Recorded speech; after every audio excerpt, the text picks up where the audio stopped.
Assalamualaikum warahmatullahi wabarakatuh. Salam sejahtera bagi kita semua. Perkenalkan, saya Syamwidia SEMBA, dosen program studi S1 Manajemen Fakultas Ekonomika dan Bisnis Universitas Negeri Semarang. Pada kesempatan kali ini saya akan memaparkan mengenai pernyataan diri dosen untuk unjuk kerja Tridharma Perguruan Tinggi atau PDUK-TPT dalam bidang pengajaran untuk mata kuliah yang saya ampu, akuntansi manajemen. Akuntansi manajemen merupakan mata kuliah wajib untuk mahasiswa program studi manajemen yang dengan bobot 3 SKS dan diberikan di semester 4. Mata kuliah akuntansi manajemen berfokus pada upaya penyajian informasi guna pengambilan keputusan taktis maupun keputusan strategis. Dalam upaya pembelajaran, saya mengacu pada aspek DIA, Delivery, Interaction, dan juga Assessment. Dari aspek delivery, pembelajaran berfokus pada penyampaian materi baik secara sinkronus maupun asinkronus. Pembelajaran mata kuliah akuntansi manajemen mengacu pada tujuan perkuliahan atau tujuan mata kuliah yang mengacu pada capaian pembelajaran lulusan dan juga capaian pembelajaran mata kuliah. Secara spesifik, ada 4 capaian pembelajaran mata kuliah yang diturunkan dalam 14 subbab CPMK. 14 subbab CPMK akan disampaikan dalam 14 kali pertemuan meliputi materi sebagai berikut. Yang pertama adalah pengantar akuntansi manajemen. Kedua, konsep dasar akuntansi manajemen, perilaku biaya aktivitas, analisis aktivitas berdasarkan manajemen, perhitungan biaya pesanan, perhitungan biaya proses, dan juga perhitungan berdasarkan aktivitas.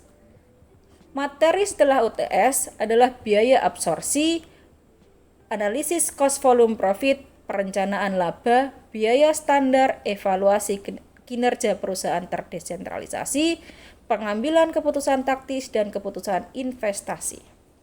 Perkuliahan akuntansi manajemen secara keseluruhan ada 16 pertemuan, 14 pencapaian materi, dan 2 pertemuan untuk UAS dan UTS. Guna penguatan pembelajaran, mahasiswa tidak hanya dibekali kemampuan teoritis, tetapi juga kemampuan critical thinking untuk menganalisis sebuah proyek. Dalam pembelajaran, saya mengadopsi sistem pembelajaran berbasis model flipped classroom, di mana mata kuliah ini menyeimbangkan model pembelajaran sinkronus dan juga asinkronus. Pembelajaran sinkronus adalah pembelajaran tatap muka yang disampaikan di dalam kelas dan juga berinteraksi. Sedangkan pembelajaran asinkronus adalah pemanfaatan machine learning yang dikembangkan oleh UNES yang disebut ELENA. Sebagai penunjang pembelajaran, saya menggunakan beberapa referensi buku seperti Hansen Mawon dengan judul Akuntansi Manajemen, Dasar-dasar Akuntansi Manajerial dari Hansen Mawon dan juga Heidger, Akuntansi Manajemen dari Baldrich dan kawan-kawan, serta beberapa artikel rujukan yang selaras dengan materi pembelajaran. Saya mengkombinasikan beberapa model pembelajaran mata kuliah ini. Yang pertama adalah case study, project based learning, dan juga team based project. Case study digunakan untuk melakukan pendalaman pemahaman atas beberapa materi seperti perhitungan biaya proses dan juga biaya pesanan. Case study juga dapat digunakan untuk mengasah critical thinking dari setiap mahasiswa untuk menyelesaikan sebuah kasus. Selanjutnya adalah team based project, dilakukan untuk membangun thinking collaboration antar mahasiswa.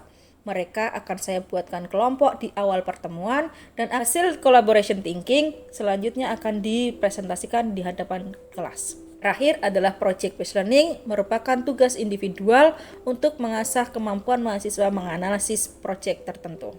Selanjutnya adalah aspek interaction. Saya terapkan melalui interaksi diskusi, tanya jawab, dan juga pembimbingan project di dalam kelas.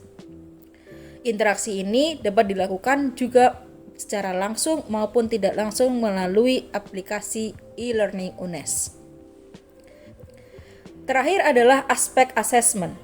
Terdapat 6 indikator penilaian yang kami susun untuk mata kuliah akuntansi manajemen. Yang pertama adalah aktivitas partisipatif dengan bobot 25%, aktivitas project yaitu dengan bobot 25%, tugas dan juga kuis dengan bobot masing-masing 10%, terakhir UAS dan UTS masing-masing 15%. Demikian serangkaian penjelasan terkait proses pembelajaran dengan aspek dia yang saya gunakan untuk mata kuliah akuntansi manajemen. Selanjutnya, mari kita simak video perkuliahan yang telah saya lakukan di mata kuliah akuntansi manajemen. Selamat menyaksikan.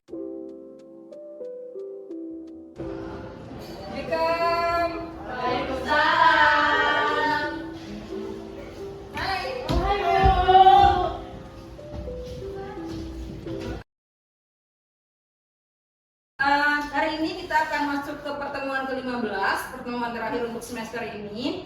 Ya, minggu lalu kita sudah bahas mengenai apa? Pengambilan keputusan taktis. Oke, pengambilan keputusan taktis yaitu sebuah keputusan dari perusahaan untuk jangka pendek. Kalau sudah jangka pendek pasti ada jangka panjangnya ya. Jangka panjangnya yaitu adalah yang biasanya berusia lebih dari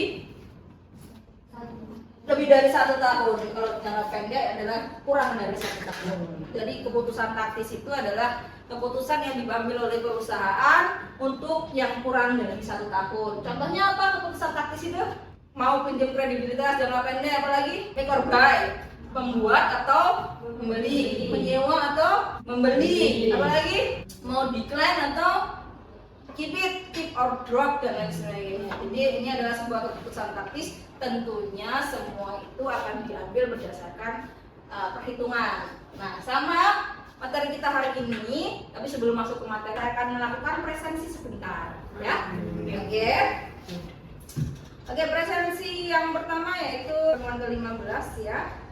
Nataya, Najwa, Vera, Saharani Siva, oke, Raden Muhammad, oke, Najwa Siva, oke, Rotun Nisa, oke, nah Friska, Irfan, oke, Adinda Putri, Brian, oke, semoga orangnya dapat sehat selalu ya, Brian juga cepat sehat, Fitri, Aisyah Permata, Raisya, Meiji, Vina, oke, terakhir Igusti sakit. Oh iya, ada 2 orang yang absen karena sakit, semoga cepat sembuh semua. Oke, kita lanjut materi teman-teman. Ada keputusan jangka pendek, ada keputusan jangka panjang. Nah, sebelum itu jangka panjang ini berarti berkaitan dengan materi kita hari ini, yaitu keputusan investasi. Kira-kira ya, menurut teman-teman, investasi ini dilakukan karena apa sih? Mengapa sebuah perusahaan harus melakukan sebuah investasi?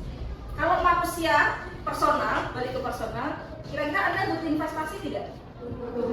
Apa? Kira-kira investasi apa yang ingin Anda lakukan? Beli saham atau apa lagi? Nabung atau beli emas?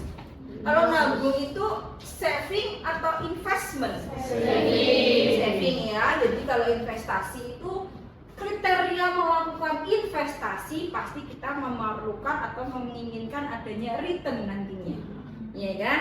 Kalau nabung kita keep our money, ya walaupun benar ada yang namanya bunga dan lain sebagainya, tetapi sebuah investasi apa yang kita lakukan sekarang pinginnya nanti berbuah di masa yang akan datang.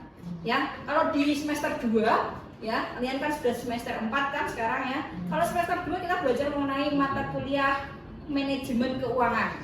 Ada yang namanya time value Of money. Apa itu time value of money? Nilai uang dalam masa waktu ke waktu. Oke, nilai uang dari masa waktu ke waktu. Karena apa? Karena adanya yang namanya diskonto, adanya diskon, adanya persentase keinginan yang diharapkan. Itu namanya investasi. Ya, sedikit mengulik, pernahkah Anda berpikir mengenai mengapa sih kita sebagai manusia, sebagai personal melakukan investasi? Kenapa kira-kira? Tabungan dari tua. Oke, ada lagi?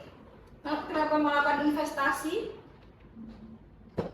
Dan ini dengan apa ya, effort yang lebih mudah. Sorry? Apa yang mendapatkan keuntungan tapi dengan effort yang sedikit? Oke, mendapatkan keuntungan tapi dengan effort yang sedikit. Thank you. Apa lagi? Ya? Menjaga nilai aset. Menjaga nilai aset. Najwa ya. Oke, menjaga nilai aset yang namanya investasi ya, selalu menjaga nilai asetnya. Kadang-kadang kita berpikir nggak sih artis-artis itu yang kaya raya ya, katanya ya kelihatannya kaya ya, apakah dia benar-benar kaya atau tidak? Ya, atau kita lihat lingkungan sekitar, apakah lingkungan sekitar kita ini adalah kaya raya beneran atau tidak? Nah ini adalah masih kita pertanyakan, benar besar utangnya atau benar-benar melakukan investasi yang di masa yang lalu, yang sekarang mereka menikmati hasilnya. Sama perusahaan juga seperti itu. Ya, ketika mereka melakukan investasi, nantinya investasinya tuh banyak ya. Di perusahaan salah satunya berkaitan dengan investasi capital, pembelian aset. Ya, pembelian aset. Mari kita lihat PPT-nya ya. Sebentar, saya akan buka PPT-nya terlebih dahulu. Sudah terlihat? Sudah. Oke, mari kita lihat di layar dulu ya. Jadi yang namanya investasi berkaitan dengan yang namanya salah satu kegiatannya adalah pembelian aset. Yang namanya beli aset tuh ada banyak ya, bangun gedung, iya kan, lalu membeli mesin, lalu membuka cabang baru, bikin pabrik baru, pasar baru, menciptakan produk baru. Itu contoh-contoh dari sebuah investasi. Karena kita tuh jangkanya panjang, ya lebih dari 1 tahun, bisa dari 0 sampai ke ini 5 tahun atau 10 tahun misalnya ya, atau yang di sini misalkan 3 tahun dan lain sebagainya. Beli aset kira-kira mau beli apa Anda? Mau beli? Tanah. Oke, beli tanah. Tapi kalau tanah ini tidak menyusut ya. Tanah ini adalah salah satu kriteria aset perusahaan yang memiliki kriteria unik, karena yang namanya aset selalu punya yang namanya depresiasi, tidak berlaku bagi tanah. Susah nanti ngitungnya. Mari kita lihat contoh yang lain saja. Contohnya kita mau beli bangunan. Kalau emas itu personal, jarang yang namanya perusahaan beli emas. Tapi kalau beli saham oke, beli obligasi oke. Ya, kita coba beli bangunan. Ya, kita coba beli bangunan. Nggak mungkin kan kita dalam 1 tahun bangun gedung 1 tahun, itu kan jarang. Kita ini ada gedung 8 lantai juga butuh waktu 1 tahun lebih, ya kan? Oke. Bangun gedung ini nantinya akan dirasakan manfaatnya bukan cuma 1 tahun kan? Ya, bukan cuma 1 tahun, makanya kita hitung apakah dengan pembangunan gedung baru akan memberikan nilai manfaat di masa yang akan datang. Tapi bukan cuma 1 tahun. Bisa aja nanti Anda pulang dari lulus dari sini gedungnya masih berdiri. Anda lulus SMA pulang ke daerah asal gedungnya masih ada kan? Nah ini namanya investasi. Bisa dinikmati oleh beberapa periode. Ya, kita lihat di sini. Misalkan Anda beli bangunan 1 juta, 1 miliar atau 1 juta. Masa beli 1 juta dolar? Oke, 1 juta dolar atau 1 miliar gitu kan? 1 miliar aja lah ya, rupiah. Jangan deh, ini rumah. Kalau bangunan coba 10 miliar aja. Oke? Karena kita perusahaan. 10 miliar, angkanya di sini nanti apakah memberikan manfaat atau tidak? Kira-kira hitungnya bagaimana? Apakah saya akan menentukan bangunan ini akan diterima dan tidak? Bangunan ini akan saya ambil atau tidak? Jadi saya bangun atau tidak? Bagaimana saya menentukannya? Ada yang tahu? Masih ingat? Atau sudah baca referensi sebelumnya? Semester 2 kemarin pernah ada yang namanya cara penilaian investasi bagaimana? Proyek ini akan diterima bila titik-titik. Apa? Dengan apa? Net present value. Oke, net present value. Ada lagi? Profitability index. Apa lagi? Payback period. Terus? Sorry? IRR. What else? Ada lagi? Average. Bukan accounting ya.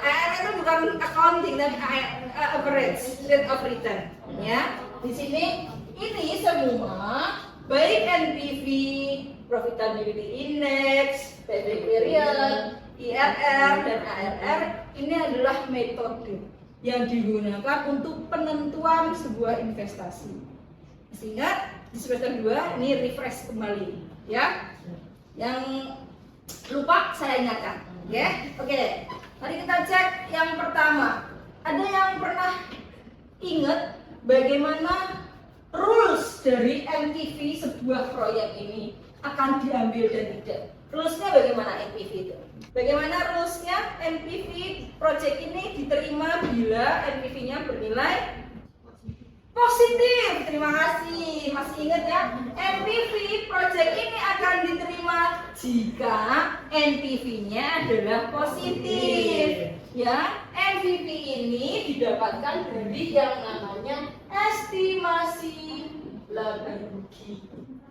Ya, estimasi masih bentuk estimasi. Mengapa dikatakan estimasi? Karena kita akan menghitung nilai manfaat di masa yang akan datang. Sebelum masuk ke materi atau metode berikutnya, teman-teman saya ingin ini ya, mereminder kembali bahwa NPV, profitability index, lalu IRR dan ARR selain payback period, dia ada yang namanya discounted cash flow atau yang dinamakan kata-kata lainnya adalah risiko, nilai resiko, persentase resiko. Kata lainnya lagi adalah tingkat keuntungan yang diharapkan. Jadi, ketika kita menghitung NPV, profitability index, IRR dan ARR, kalian harus memperhatikan yang namanya tingkat bunga. Kenapa di sini payback period tidak ada? Kenapa? Karena tidak bergantung langsung. Ini menjadi salah satu kelemahan dari payback period. Ya, nanti muncullah yang namanya discounted payback period yang memasukkan nilai risiko di dalam perhitungan. Kita cek kembali, ya. Bagaimana step 1? Jadi kalau Anda mau menghitung NPV, IRR dan lain sebagainya, Anda pasti ingat bagaimana menyusun yang namanya laba rugi. Masih ingat? Menyusun laba rugi. Kita mulai dari apa laba rugi? Kalau itu perusahaannya adalah manufacturing, kita berusaha dari sales. Kalau kita adalah perusahaannya adalah perusahaan service, kita mulai dari income atau pendapatan. Ya, yang membedakan yang kedua apa? Kalau manufacturing ini ada HPP, di sini langsung dikurangi dengan beban. Baru di sini dikurangi dengan beban. Ketemulah yang namanya earning after tax. Ya. Inilah yang akan digunakan untuk membuat estimasi cash flow perhitungan dari NPV. Ya. Jadi pahami? Kita cek ya. Di sini ada membuat cash flow identifikasi. Jadi yang pertama ini di tahun pertama atau di tahun ke-0 kita bikin nih yang namanya equipment apa? Peralatannya di situ ada peralatan, ada working capital. Untuk mendapatkan peralatan, aset ya, mendapatkan peralatan kita butuh sekian dolar. Ya, selanjutnya kita yang pertama ada estimate revenue. Ya, estimasi ini kali ya. Dari mana? Dari data sebelumnya. Kira-kira dari tahun pertama sampai keempat revenue-nya adalah $300 dengan operating expense sekian. Oke, totalnya sekian ya. Udah dihitung semuanya BOP dan lain sebagainya, recovery of working capital sekian. Oke, step pertama, Anda bikin estimasinya. Step kedua apa? Menentukan nilai NPV-nya. Oke, kita lihat di sini. Ya, Di sini ada cash flow 1 dan 2 diterangkan dari slide sebelumnya, lalu ada tahun terakhir 200 ya, tadi sebelumnya dari estimasi. Net present value. Nah, discount factor seperti yang sudah saya sampaikan ada discounted cash flow. Discount factor ini adalah menentukan berapakah tingkat keuntungan yang diharapkan. Saya misalkan, oh nanti kalau saya beli peralatan kira-kira diskon faktornya 10%, 12% dan lain sebagainya. Ya, di sini. Kita lihat di sini perhitungannya ternyata ada 1, ada 0,8 dan seterusnya. Ya, present value-nya seperti ini. Jadi, ini akan dikalikan ya. Minus 360 akan dikalikan dengan diskon faktornya, maka akan diperoleh dengan presented value. Sama seperti ini, jadi diskon faktor kita menggunakan yang namanya rumus present value. Ya, masih ingat untuk yang minggu kemarin ya, present value. Kalau lupa dibuka kembali bukunya. Ya. Jadi perhitungan discounted factor di sini sudah ditentukan. Oh, saya mau tingkat keuntungan saya 20%. Itulah present value dari 20% untuk berapa tahun? Tahun ke berapa? Nanti ada. Tenang, ada yang namanya tabel faktor. Ya, jadi tidak usah capek-capek menghitung. Kita bisa lihat dengan tabel faktor yang namanya present value. Oke, kita lihat di sini. Present value masing-masing adalah untuk satu dolarnya adalah 0,93, lalu 0,797. Dapatnya dari mana? Dari tabel faktor. Ya, ini adalah 10%. Terlihat 10%. Nanti kalau nggak percaya lihat di tabel faktornya ya. Oke, present value-nya adalah diperoleh dari cash flow dikalikan dengan discounted faktornya. Nanti dapatlah ini present value. Ya, jadi cash flow dikalikan dengan discounted factor diperoleh yang namanya present value. Oke, setelah dapat present value di total, jadi angka 117 di sini, yang di sini adalah summary dari atas. Kalau Anda lihat di sini adalah minus 360, itu adalah investasi awal. Maka rumus NPV-nya adalah, ada yang bisa menyebutkan NPV adalah minus investasi awal ditambahkan dengan summary dari present value tahunan.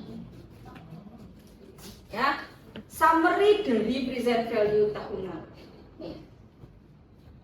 Ini namanya hasilnya positif atau negatif? Positif. Jadi menurut perhitungan NPV, apakah yang harus dilakukan? Gimana Elisa? Investasi diterima. Oke, ada yang sepakat dengan Elisa? Ada yang berbeda pendapat? Balik ke rules dari NPV. Akan diterima jika NPV yang dihasilkan adalah positif. Maka melalui perhitungan net present value, investasi di atas pembelian peralatan di sini akan diterima. Oke? Bagaimana dengan IRR? Kita lanjut yang kedua ya. Bagaimana dengan yang IRR teman-teman? Apa rules-nya IRR? IRR itu dikatakan apa sih? Jika syarat pertamanya NPV sama dengan 0. Ini IRR. Nanti ketemulah yang namanya diskon faktornya berapa. Bu, hitungnya bagaimana? Kalau kita menghitung IRR secara manual harus trial error. Jadi untuk perhitungan IRR saya sarankan untuk menggunakan yang namanya Excel minimal. Atau kalau tidak Anda bisa menggunakan kalkulator finansial.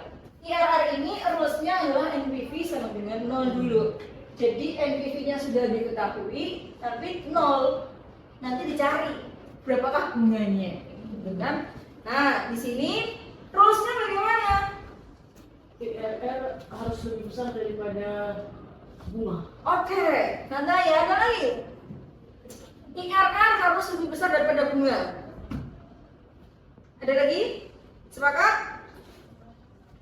Thank you Nandaya. IRR harus lebih besar daripada bunga. Mengapa? Karena bunga ini adalah sebuah kewajiban yang harus dibayarkan oleh perusahaan. Bunganya kita punya kewajiban, sedangkan IRR ini adalah returnnya. Kalau kita lebih kecil daripada bunganya, berarti kita tidak bisa membayarkan kewajibannya. Betul? Oke, bisa dipahami? Oke, kalau profitability index bagaimana? Saya kasih clue ya, lebih besar dari 1. Profitability index adalah lebih besar dari 1. Nah, rumusnya apa? Yaitu PV masuk dibagi dengan keluar. Ya, masuknya berapa? Dibagi dengan keluarnya. Kalau masuknya ini lebih besar daripada keluarnya, pasti lebih besar daripada 1. Ya, dari tes ini silahkan coba dulu dihitung berapakah profitability index-nya. Oke, dan quiz dadakan. Ini silakan Anda hitung berapakah profitability index-nya. Yuk, 1 menit. Saya dulu. Are you sure? Don't think so. Itu berarti PV keluarnya, PV masuknya? Nih. Anda total Ya. dibagi dengan 360. Jadi Anda total PV masuk dibagi dengan PV keluar. PV masuknya adalah 107/160. Terus ini sampai ke 113 kan? Oh, iya. Dibagi dengan 360. Berapa kira-kira? Sudah menghitung? 1,32 sama 1,32. Oke. Quiz dadakan dimenangkan oleh Priska. Oke, karena ini minggu terakhir, saya rasa ini adalah pertemuan terakhir kita sebelum UAS, ya teman-teman. Nanti UASnya akan dilakukan sesuai dengan jadwal fakultas ya. Nanti teman-teman akan menunggu saja materinya untuk spillnya apa ya? Oke, soalnya materinya after meet. Oke, materinya adalah after meet seperti biasa. Secara luring dan close book. Oke, karena tidak ada pertanyaan, terima kasih. Nanti dipersiapkan dulu ujian akhirnya, ya teman-teman. Semoga kita ketemu minggu depan ataupun 2 minggu lagi, sepertinya jadwalnya fakultas akan keluar. Jadi tetap sehat, tetap semangat, dan jangan lupa bahagia. Ya, karena tidak ada lagi pertanyaan. Terima kasih atas kehadirannya. Salam sehat selalu. Wassalamualaikum warahmatullahi wabarakatuh. Waalaikumsalam warahmatullahi wabarakatuh.